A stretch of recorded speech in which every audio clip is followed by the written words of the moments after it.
means truth. So tell me about your spiritual journey.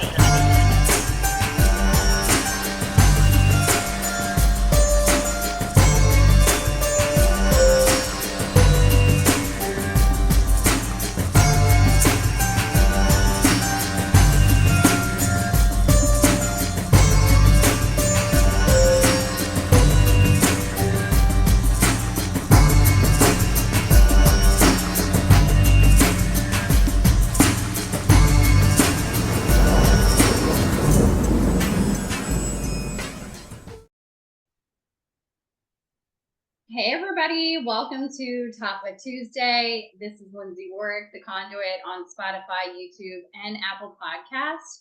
I am so excited for my guest this week. I have Miss Judy K, psychic medium here. I am just thrilled to have you. I know that we have kind of tried to coordinate our schedules for some time, and it's finally here, and I'm so excited. I feel so supercharged. I'm wearing this crystal crown that I got. My friend Amanda that lives here locally makes amazing art, basically jewelry. And this crown was sitting on my altar where I have my Isis and everything. And it was like, wear me today. So I'm wearing the crown, especially for you, Judy. Welcome. It looks gorgeous. Welcome. It does. It looks great. So I want to just kind of tell the story of how I met Judy. It was my first spiritual expo in Bordentown. I decided to offer my services there as doing Reiki and mini card readings there. And I couldn't help but feel magnetized towards Judy and her little area in the expo. And she was, I think you were pretty much booked solid throughout the day, but I had to get some time in with Judy. I was really getting into my own spiritual work then, and I really needed some guidance. And I just felt her energy.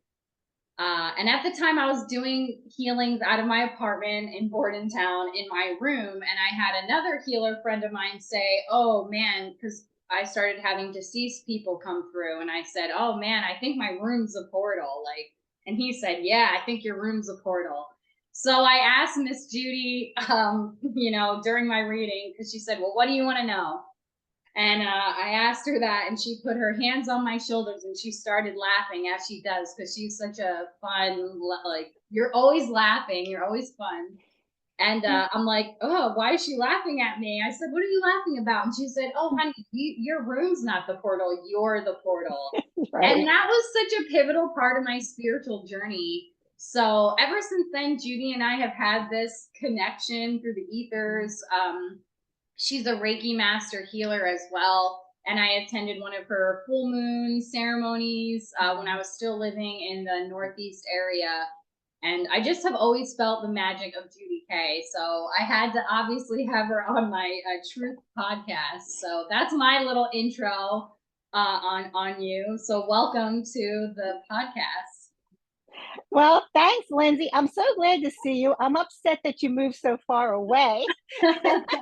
Your energy is also, you vibrate very high. You have a high vibration. Okay.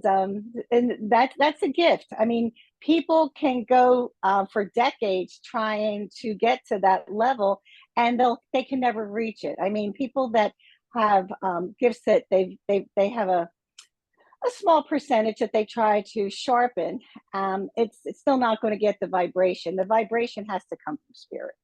Mm-hmm.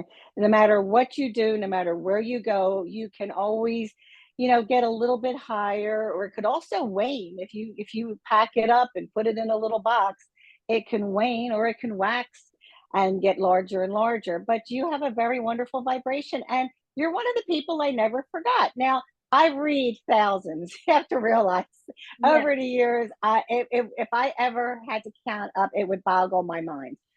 And I love it. And I would not do anything else. But the whole thing is, there's some that you just remember. Why? Sometimes it's a previous life connection. That's very important. You can do that. Or high vibration souls recognize one another. But you're right. A lot of people will sit down with me and they're guessing from what they read on Facebook or what this one says. I like how everybody's an empath. That's one of my favorite ones. Whenever I'm an empath, yeah. No, there's other reasons you're maybe not be an empath, but you might be psychic and you're picking it up. So it's good to have somebody that can really tell you the truth, and that's what I always try to achieve. And I'm happy for you, except you moved too far away. Oh, thank you. Yeah, I remember your reading for me very clearly, like very clear messaging about my path and where I was going. And you even told me during that reading that I would be, known up and down the East Coast. And I said, I have no idea what you're talking about, because I didn't see myself moving down here or anything like that. But it was just a cool connection. And I've always felt connected to you. And the Egyptian stuff is, of course, I think another one of our connections. Now, I know that you do ancient Egyptian healing, and I want to talk about so many things with you in this hour of time. I might have to bring you back. I'm just saying. But I feel that connection as well, as far as the Egyptian. My first tattoo ever was the Ankh at the top of my spine. And I had no idea, why I was getting these things until I continued on my path and studied with Hathor and Isis, and by studied I mean like prayed and meditated with their energy signatures, and just learn their stories. So I really want to dive into your spiritual journey, how you came into your gifts, and really just flow with what Spirit wants to share through this today with us. Okay. Sounds good. Sounds Okay. good. My spiritual journey, it really was never a journey. It really wasn't. I didn't have a choice. Yeah, I feel that way. My first thing I remember, I was 3 years old, and every single night there was a deceased gentleman standing over watching me. Now, gifts are inherited, usually from one side or the other, and this is on my mother's side. It's inherited, but everyone inherits it in different percentages, and the gifts are different. So some people have maybe a 20% gift, some people might have a 60% gift. So the whole thing is, all I remember, 3 years old, every night. I mean, my teddy bear should have like imploded from me squeezing him. And the gentleman was nice, because every time I would get scared, I throw the covers over my head. And when I took the covers down, he was back at the end of the room, and then he'd slowly make it up. Well, and I tell my mother and my grandmother, they couldn't figure out who he was because I was 3. What could I tell them? But then as soon as my great aunt died, she was with him. So it was my great uncle who died 3 years before me. Oh, wow. Okay. So, yeah. So I guess, but then from what my mother tells me, I did other things even as an infant. So there was no journey. I was basically put on the metaphysical train, and here she comes. But when it comes to the Egyptian stuff, which I was never like in class. I just, anytime they went into like Mesopotamia or something, all of a sudden it was just like Mesopotamia, the Phoenicians, which is in Egypt, but they traded and things like at the same time. So I've always been drawn to Egypt, even as a small child. I've been to Egypt. I'm planning on going back soon, and it's been a journey, but it's never surprising. I understand exactly what you're saying too, as far as like you didn't have a choice, because somehow I have tried so many times, as you know, being my friend as well, like to block out my own gifts, like with excessive drinking or all those types of things. And I find it entertaining, I guess, when people are like, yeah, I think I'll be this, and I think I'll sign up for this class. And I'm like, that wasn't my path, to being this. And I'm still like adjusting to it. You know what I mean? So I feel that commonality with you. And then also I've always felt drawn to Egypt since I was a kid as well. Like, I mean, yeah, the Ankh is tattooed on me, and I was like 17 when I got that tattoo. Like, I don't, Wow. and the placement on the body as well is I just learned recently that in tantric practices, they would hold the ankh over their head, like, and that's right where mine is. So I'm like, oh, okay, I guess I did that before, So, yeah, so tell me more about how after, you're 3 years old and you're on the train, and then just these people just started like, hey, hi. Yeah, but I also know things that I shouldn't have known. Yeah. In fact, the neighbor one time got so fed up with me that he went and told my parents I wasn't a child, I was a clone. Because he was trying to do something with the trunk of his car, and I was probably 5, 6, I don't remember how old I was, and I was telling him he was doing it wrong. And he's trying to talk, and this is a man that was in World War II.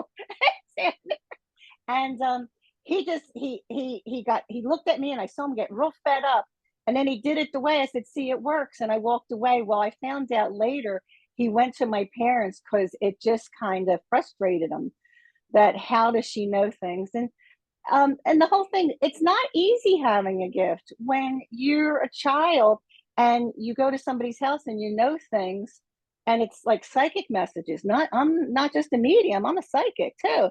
And I accidentally say something, then no, they're like, oh, we don't want her here anymore. I mean, because people, well, you have to realize I was growing up in the 60s, the 70s. So times were different. Right now, everybody's like, oh, what do you see? What do you see? But back then, it was like, oh, something's wrong. Sweep that under the rug. Yeah, Yeah, absolutely. yeah. It's But definitely, yeah.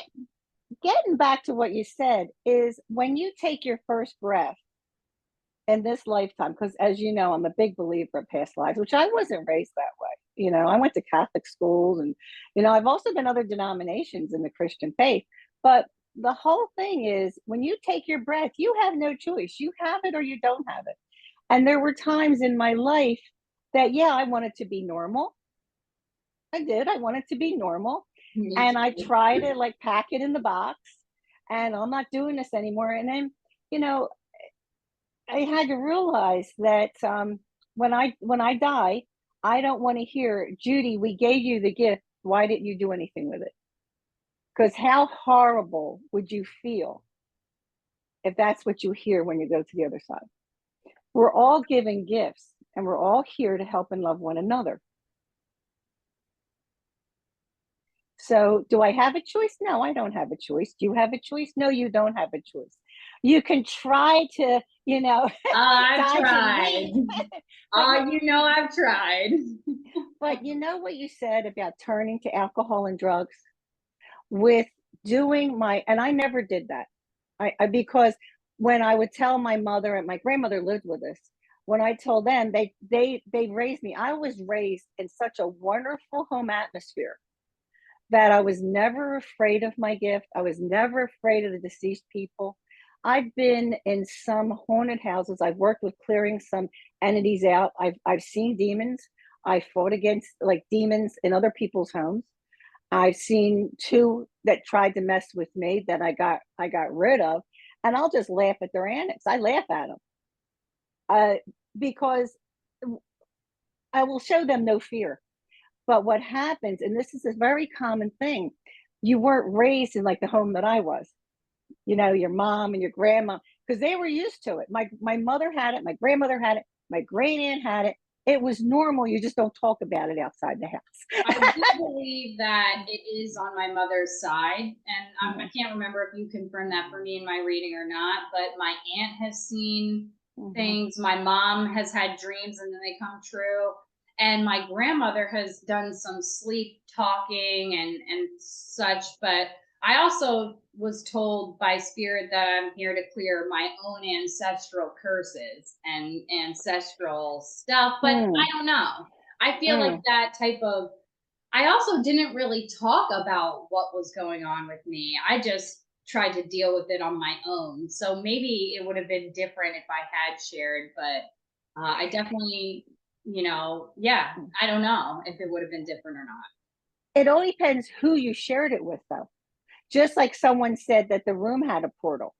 See what I mean? And here Yeah. the portal was if you, no matter where you moved, there would have been a portal there. because you would have opened the portal if there was a portal. Yeah. But the whole thing is, you have a lot of people wind up that have different gifts and they don't understand it. The percentage is very high that they turn to drugs and alcohol. That's a horrible shame. But maybe this metaphysical awakening we've had now for what, I guess, like 20 years, 15, 20 years, what's really, surged again, will straighten that out. Because sometimes you just want to make the voices stop. Yeah. And also, like, so as you know, I'm on like a sober journey. I have 89 days sober Good for you. now, and it'll be more than that when this actually airs, which I'm so grateful and blessed for. And the funny thing, or not funny thing, is you reside in the Northeast, and you spoke to me and you were like, yeah, there's nothing, you have to stop, there's nothing anymore. And then a local medium here that I know said the same exact thing to me at the same time. And I was like, okay, like I'm getting the message. But now that I'm so clear, right?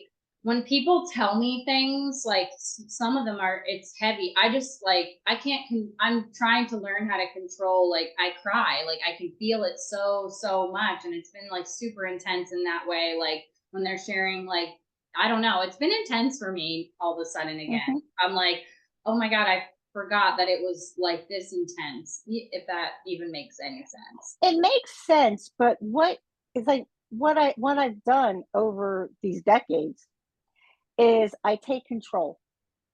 I don't let my gift control me. I take control. What I say is unacceptable behavior. Okay. If I have a spirit messing with me, and I'm not doing a reading for somebody else, and what I like to call them are drive-bys, otherwise known as the dead.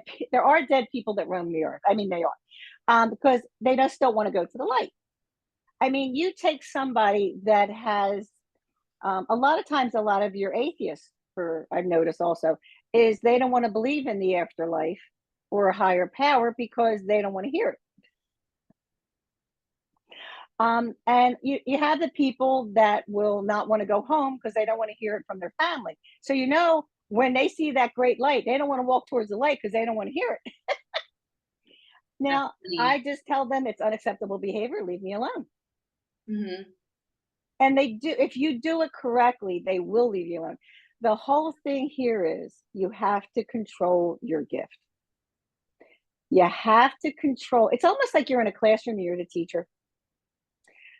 If you had some kid running around picking up everybody's books and papers and throwing them in there, throwing them in the air, what would you do? I would say get it together, like, or No. in not in that way. No, That's just what came out. I'm sorry, but I would say, like, obviously you would have to discipline them or set a boundary for them, or put them, not put them in their place, but like you can't be acting like that. It's not okay. Yeah. You got to tell them out. You're out. That's what I've been There's feeling. no ifs, ands, or buts. Out. I've been feeling that way lately in general about my energy. Like just I had an experience. I shared this on the podcast that aired. When this airs, it'll be the last podcast. Okay. But basically, I was working a job, and my intuition kept telling me that it was an unsafe place, and I had to go. And I kept having. Yes, it was very intense for me, and I wasn't ignoring it. I said, okay, I hear you. So I was looking for another job, and I prayed to God and Archangel Michael on Saturday, and I said, do I need to have this job anymore? And the first thing that happened was I couldn't find my car keys to get there, so I was late. The second thing that happened was I went to ask a manager a question, just a calm question, and his response was putting the middle finger in my face. So I calmly was like, I'm going to go now. Even though I didn't have all the money for my bills, I was like, I trust God. I'm not supposed to be here anymore. And those signs are going to keep getting worse, Right. And so I had managers beg me and other servers beg me to stay. But I said, if I stay, I'm accepting that type of vibration, and I'm not okay with that. So I left, but I feel like, I guess I have to do that with the spiritual realm as well. But I don't know. I feel like we do, we have to, I I feel like we determine how people treat us in a way. Like we have to set those boundaries and parameters. And maybe I think some people might have thought I was insane for quitting when I did, but I still did it. Yeah, but you have to realize when something down the road would be very negative for you, Yeah. spirit will shut every door. So you might have really deterred something very bad happening to you. Yeah. So I always listen to spirit. If I don't feel like something's not right or whatever like that, I won't go in. I've had it at a bank robbery one time and I didn't listen to spirit. It was, this is back in the set, I think it was probably about 1975 or 76. I had my dancing school, a beautiful day. I walked to the bank and I saw two gentlemen standing outside the bank and talking. I also had to go across the street to the drugstore. And spirit, I don't know who the heck told me, but they said they're going to rob the bank, go to the drugstore. And smart Judy said, "Oh no, they wouldn't stand out in front of the bank if they're going to rob it. That's silly." And they said, "Don't go to the drugstore." Well, when you're 17, well, I guess I must have been like 18, maybe 19 years old. I'm still going to go in the bank. I get in the bank, I get in line, and before I know it, there's a 38 snub nose right behind me. Holy shit. And then the other guy was with him. He flipped over the bank counter with like a dirty Harry revolver. And I was like, okay, I should have gone to the drugstore first. So I learned my lesson. Yeah. How many early. times I've learned that lesson of they tell me something and I'm like, no, I'll do it my way. And then the situations I've ended up in. And so this just felt, and then I found out that someone had actually been shot in the building. So I don't know if it was that energy or it was just a lot of things for me. And the money was so good there too. So it was very hard for me to like walk away from that. But I trust that I'm still like, I don't know what I'm doing and I keep praying, but I know I wasn't supposed to be there anymore. Like it was weird. It was really weird. I kept feeling like something bad was going to happen and I couldn't control. Well, I couldn't control that. And it wasn't like a anxiety attack feeling. It was more of like yeah, this isn't good here. And I don't really know why yet. And I was talking to somebody else like, do the details even matter? Of No. the intuition of the intuitive hits. Like for example, my last partner, I had an intuitive hit that he was cheating on me, and I never shared it with him. I kept it to myself, but I was like, no, that can't be because there was no proof. And then come to find out, yes, he had cheated on me. And whether he did or not, what I knew in that moment was you don't trust him. You have to go and then more will be revealed, which it was. You know what I'm saying? Yeah, spirit is never wrong. Spirit sometimes doesn't say, "Excuse me, I need to talk to you for a minute." I wish it would. We need to sit down and have a talk about this person or that location or whatever. They don't do that. No. What they're just going to do is just going to come in and it's going to come in. And if it comes in once, then you might go, comes in twice. That's it. Yeah. There's a situation that like, I don't know. It's I guess I also love to kind of right now I'm trying to figure out what's the difference between fear and the knowing, because I do know a lot of things, but sometimes, well, I guess it goes back to, do the details even matter? Because if you know on a general way, in a general way, the details of the rest don't matter. Yeah, I don't know if that even is making sense. That I'm I a feel like little I'm really lost in on. the energy right now. Now, what I'm a little lost in to answer that one. So the fear of what? The fear of knowing, the fear of what they're saying is correct. Yeah, I guess it's like, is it just like, how do I determine if it's my stuff, my stories versus, okay, that is the truth. This isn't some bullshit. Okay. Now, I can read other people flat out and easy. It's just it's like a day in walk in the park. Okay. That's fine because I'm doing it else. But when you get into with yourself, then you put in messages mixed in with emotion and fears. Correct. Yeah. So, like, say, everyone knows that my husband's had a lot of operations. He was on dialysis for 6 years. We almost lost him a couple times. And then he got the kidney transplant. He's doing good, still needs surgery. But, as a loving wife that I am, I worry. So, how do I get through that? Okay. How do I get through that? I've actually, during my husband's sick times, we'd be at an expo and other readers would be coming over to me and say, he's not going to be here for long, just so you know. And I'd be fine and I'd read all day, because I knew that really wasn't the truth. I knew at times he really looked like he would. I don't know. I don't think you ever saw him at that point. No, I didn't. Yeah. And several times he'd come to the expo and he looked like he was knocking on death's door. But you know what? I could still talk to him either way. So no, I'm kidding. But the whole thing is he did. And they would tell me that. And no, but I did have one of my most wonderful friend. We were sisters in a past life, excellent reader. And and I said to her, I said, I need the truth. And she says, he's not going anywhere. And he isn't. He's still here in the house right now. Right? Mm-hmm. But how did I get through the times in the hospital? My tarot cards. Now, as a person with a gift, have fears, and you have emotion, at that point for yourself, yeah, you do have to pull out the cards. Let spirit guide your hand. I love that. Yeah, and it's gotten me through a lot. It is hard sometimes for me.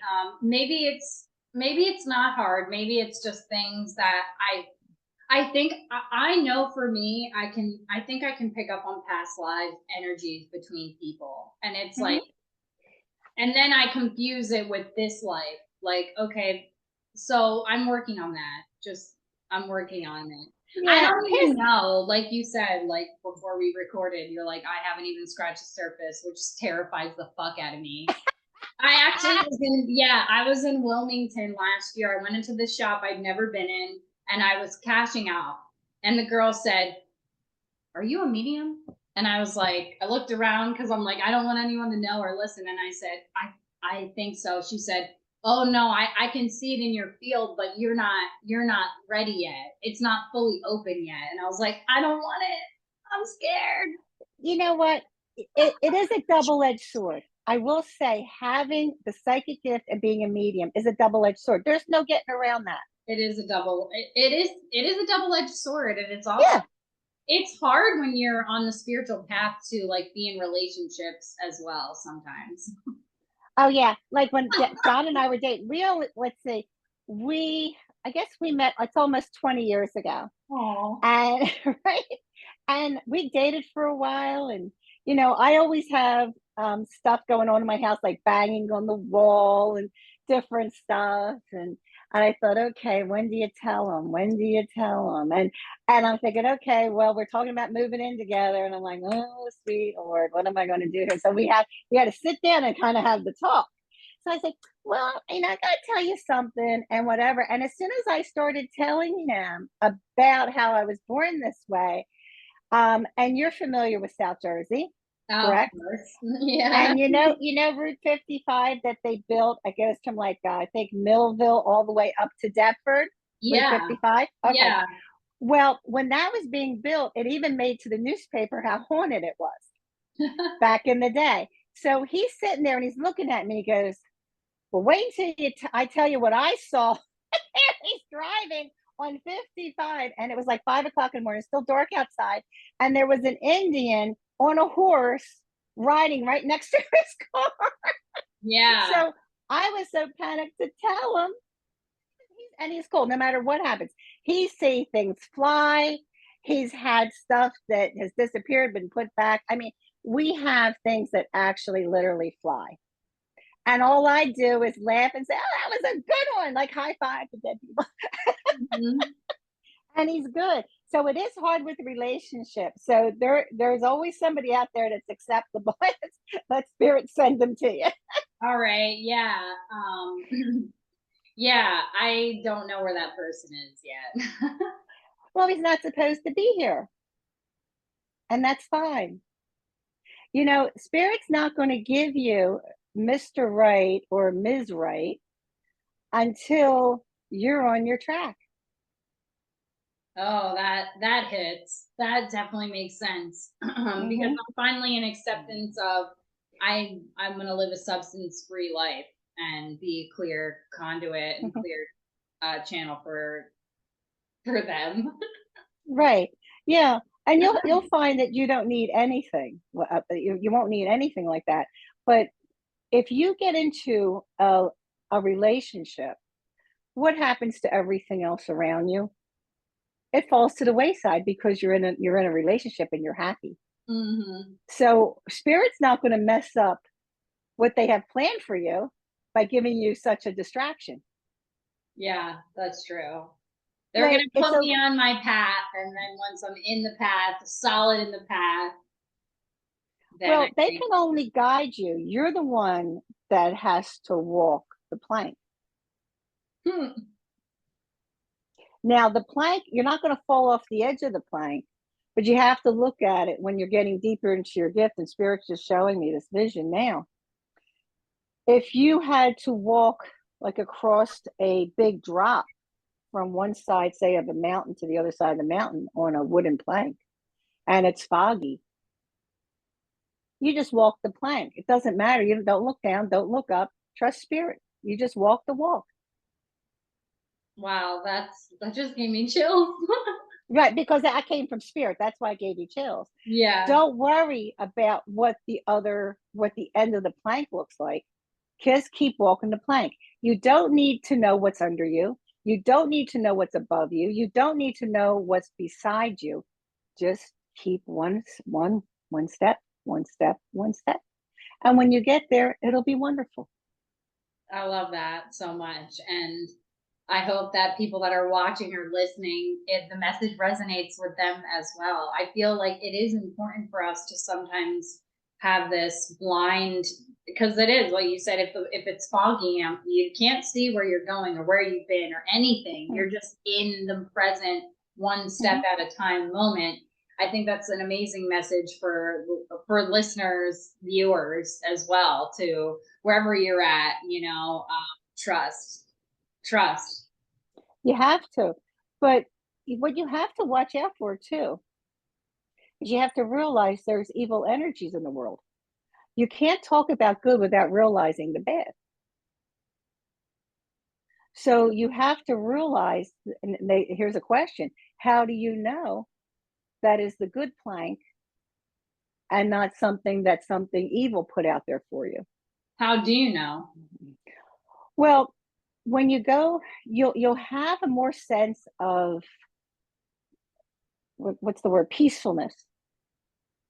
Spirit will give you peacefulness. Yeah, the calmness. The calm peacefulness. Like when I walk into it, I don't really do this now because I'm too busy and I'm not getting any younger. I used to go in houses where there was like demon stuff and stuff. And I didn't. That's a lot. I wasn't even afraid. I'm like, I'm ready for you. Let's go. Bring on your best game. And that's the way I was. So notice how I had a peacefulness. Even though I was revved up, I had a peacefulness that nothing was going to happen to me. Because I was working with all good energy around me that I was given and I was being, encircled by. So if you're walking the plank and you feel a peacefulness, now you can still be a little nervous, but it's going to be a little peacefulness of spirit. That is when you're on the right walk. If you go to something and say, well, like, okay, say, here's a good example. I always tell people I would get an F or a D on an astrology test. I would. And why? Because when I was in high school and I thought, well, if I can do all this, I might as well learn astrology and I'll know that too. But back in the day, we didn't have cell phones. So we had to go get these books and we had to look up all these dates and all where the planets were. And it was like a science or a math project. And I said, the heck with this. So if I decide tomorrow that, you know what, I'm going to be an astrologist, Spirit would look at me and say, the heck you are, because that's not my path. And I say to myself sometimes, I should know what sign this is. If somebody gave me a birthday, like say like January 19th, truth of the matter is I'm not even sure what sign that is. I honestly have no clue. Right? But that's not my path. So with that, I'd be like, I don't know. Spirit's going to clog me up on that because that's not my path. I feel also like with my last job, I was just referencing, I felt a lot of chaotic energy. Like I was unsettled. I felt unsafe. What do I do? What do I do? What do I do? And I actually just started a new job last night where it felt like I felt safe there. One of my tables was these amazing beings from France, one of my favorite places, like literally on earth. Like we talked about Paris and they're telling me how I need to go back there and just and it seemed like the money might not be as good as this other place, but I'm still like, okay. And then the interesting thing is like what is your take on like tests? Because like yesterday I was at this new job and two other managers from different places were like, oh hey, yeah, come in here. And I'm like, well fuck, now what do I choose? I don't know, that sounds crazy, but You mean like if you're at a place that you feel comfortable with, should you move? yeah. Again, when it comes to you, like if you're reading somebody else, that's a very, I can just look at them and just say what Spirit says immediately. Yeah. But it's you. Yeah. So what do? Cards. Get out the cards. It's hard. It really is. Now, can they say, can you read yourself? Yeah, I can read myself. Can I say what's going to happen to John or what's going to happen here or what's going to happen there? Yeah, I can do that. But when you have the little, well, could I, should I, and you get that little thing, even though you're in a good spot, listen to Spirit. That's all you have to do. Everything I do, I listen to Spirit. Well, There's nothing I don't do. One was like, I also got a message about one of the places before I even heard back from them that it was like this happened there and it just felt like a no. But the other place right now is kind of like a maybe. Well, don't forget, it's always nice to have another ace in the back of your pocket. So in a back pocket. So I mean, hold it. You can't do everything. Can Spirit offer you more than a choice of a few nice things? Yes, they can. Mm-hmm. So for right now, this is working. Probably stick with that. You can't keep jumping ship. If Spirit put you there in the first place, stay there for a while. It's like my office. I was so busy here in the house. I did readings here in the house. John couldn't get in or out of the house, and I was mad. He made me get an office. I was barely talking to him for 2 weeks, and because I liked working out of my house. You have to realize in between readings, I could put a load in the washer and then put in the yeah, yeah. it was convenient, and I didn't like that first office at all. And he kept saying, "Why don't you like?" I said, "I don't like it. I don't like it." And then all of a sudden, Spirit had somebody come to me and tell me about this other beautiful office in Cherry Hill, and it's been wonderful ever since. And the energy there, even people that just come in the office, it's like the energy is amazing. The other office, I could build the energy where it was good, but I couldn't get it to that vibration. Mm-hmm. I think I've been to that Cherry Hill office, right? Yeah, that's the one you're in. I do like that one. You should see it now. I've redecorated a tad. Oh, I would love to. I would love to see it. And I know usually we're not quite at the hour yet, but I do want to share that at the end or whenever about how people can contact you and how they can book readings with you in person. And I don't know if I'm sure, do you offer virtual too? Oh, absolutely. Yeah. Zoom, FaceTime. And the funny part, this is hysterical, Lindsay. I'll have somebody drive 3.5 hours one way for a reading. And then I'll have somebody 15, 20 minutes from my office that wants a remote. Yeah, that's so funny. I guess Yeah, you never know. yeah, yeah. And I do some expos. I mean, I don't do as many as I used to. I like it because we have friends that we get to see at the expos and Yeah. clients that I dearly love, and I like to see them. But it's nice working out of the office. It really is. Yeah. Hmm. So you got to come back up here at least for a visit. I know. Yeah, I will. And I'll have to let you know when I'm up there. Something else just came to me. So when you're dealing with all this energy work, like what are some of your like energetic cleansing practices or yeah, how do you keep well, I know that you have that energy of I'm safe and I'm protected already and so nothing kind of messes with you, but is there anything else that you do or want to share about I that? never, I never think or I never say to myself, I'm protected, I'm safe, and I No? never think that. I never say that. I just know that I am. Oh. It's it's like you have your crown on. Now I'm sure it's beautiful. I love you in it. I'm really liking that.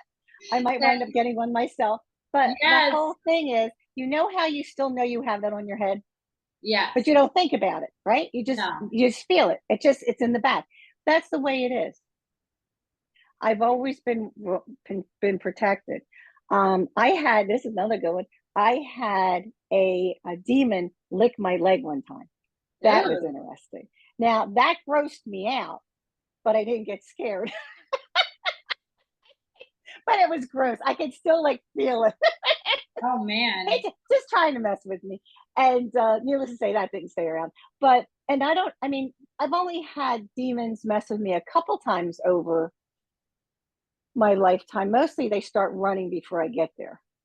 So, and the way I like to say it, they're not afraid of Judy. Judy's nothing to be afraid of. It's he who is with me they don't want to mess with. Whoa, I just got chills. I don't come alone. So when you see me, I'm not alone. What I've been given, and a lot of people don't, I'm not going to get into this too deep, but when I was born, I was also given other um, groups of spirits. Okay. A friend of mine who's rare, I should say a friend, we might see each other once every 3 or 4 years. And usually, if we see each other, we'll be like someplace and like, oh my God, because we're going to do lunch. And then 6, 8 months later, yeah, we're going to do lunch. And we never do. But the whole thing is one time I was sitting with her and I asked her a question. And she looked up, and all of a sudden, I saw her mouth do this. And I mean, she was ready to answer a question I answered because I wanted some insight on something. She's a psychic medium also. And I get this. Yeah, like this. And I went, oh, you see him, don't you? She goes, yeah. She went, no, she didn't even say that. She goes, that's scary. I like to call them, I guess in a way, what she saw, they look like thugs.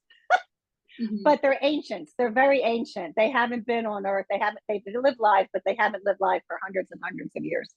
And they protect me. Oh, So and I don't even know how many of them there are. I was also given that. Some people that are psychic mediums can't work with evil. They weren't given that gift to work with evil. So when evil comes in, that wasn't your gift. You can't do that. So, like, when you're in that other place that you were working, well, what I'm picking up is it wasn't just the people that were, not that nice. You probably had negative spirits in there, and that you didn't even see them or feel them because because some of them will bob and weave. Yeah, they don't want you to see them. They'll bob and weave. And so spirit just got you out of there. yeah. I had a friend of mine who's super clear say to me that there was something that had its eyes on me in there. And I don't know Hmm. what that meant, but I felt Yeah. it and I was like, yeah, I'm gonna go. See ya. Yeah. Now, there are a couple places that I won't go. There's some places I won't go. The only places and there's probably I think I might know 3 places that I'd say that's it. I'm not. And mostly the reason is there's too many of them to deal with, too many negative deceased people or something to deal with. I mean, and I always look at it this way: that's not my monkeys, that's not my circus. So I'm not going to get involved in that and spin my wheels when I am extremely outnumbered and I'm not supposed to be there for any reason. See what I mean? Yeah. But the original question was, how do I protect myself? Well, one, I don't have to. But here's another one, and you know this also. You've done psychic expos. And how many times have you gone to a psychic expo and some readers or healers are sitting around not doing anything? Yeah. Nobody's coming to them. And then other ones are busy, busy, busy, busy, busy, busy, busy. Yep. And a lot of people will say, I've been drawn to you. I've been drawn to you. Why? Spirit guides and their deceased loved ones are going, ooh, that one, ooh, that one, ooh, that one. Or no, not that one, not that one. So what happens when you go into an expo? If I have to protect myself anywhere, it's probably going into an expo. Yeah. And John said to me, and we were doing expos for years, and he goes, why do you always walk in there and kind of look miserable? And I said, you have no idea what I'm fighting when I walk in that building, because I'm so busy and I should be, I guess, Spirit told me to say this, and I'm not trying to say anything bad. I don't want to say anything bad here. But if people are, all right, let's put it this way, Lindsay, when you go to an expo or a fair or something, how many people have read a book or two and they're there trying to charge people? Oh, yeah. Yeah, for sure. I see it. Okay. Yeah. I see Right. it a lot. Yeah. A lot. So you have the people that want to do it, that might have a gift that can still throw bad, let's call it juju. So I'm never worried about the dead people. I'm not even worried about the demons. I'm worried more about the living people. Yeah. So what I do, and the easy way I do it, and I said to John, I said, I just have to shut this down, shut this down, shut this down, shut this down. In fact, I ran into somebody that was working at the expos that let me see that they were putting something evil on me during an expo. Oh my This God. is back. I mean, this person actually was doing this at me. Oh my gosh. And I just sat there and smiled. Well, guess what? That person doesn't do expos anymore, and I'm flourishing. Spirit takes care of them. But the whole thing here is, at the expos, I will wear my selenite bracelet and my black onyx bracelet, because that way I can shut down what I have to do. I can now walk in, be a little friendlier, and I'm actually going in there as myself, because I have shut it down there where I have my bracelets on. I can forget it. Good. But selenite's my one to go to, and black onyx is my other protection bracelet that I wear. I love it. I also have like a selenite necklace and onyx and everything. And yeah, it is the living, I think, that the free will and everything that we have to be concerned about. But is there anything else that you want to share? Like, we're coming up on the hour. I do want you to share, how can people get a reading with you, and how can people connect with you? Okay, well, it's real easy to connect with me. My website is judyk.net, and that is JUDYKAY.net. My website has all my services and my prices on there. You can either contact me through the website. I'm on Facebook constantly, every Sunday. Well, maybe not every Sunday, but some Sundays I do a Facebook Live. And that's Judy K Psychic Medium page, and that's on Sundays at 8. And you can always call or text me, 856-725-3588. Awesome. Well, I have been loving this conversation, and perhaps there should be a part 2. And hopefully, the listeners, the viewers, if you feel the call and resonate, definitely reach out to Judy. She's amazing. I'm so grateful to know you, and I'm so grateful that you, gave your time and your story today for Tattva Tuesday. So thank you so much. Lindsay, thank you so much for having me. I really have missed you. Oh, I miss you too. And we didn't run into each other that often. We honestly didn't. But we have a connection, and we have to build on that, because Spirit told us both. So we have to, not just here on this, but and you have to start, pedaling harder on the journey. And remember, never look back. It's all forward. Thank you. Don't be afraid of anything. Thank you so much. I Okay. hope everyone has a blessed week. Thank you. All right. Well, thanks a lot. And Lindsay, you look lovely with your crown. I love it. Thank you. Everyone take care.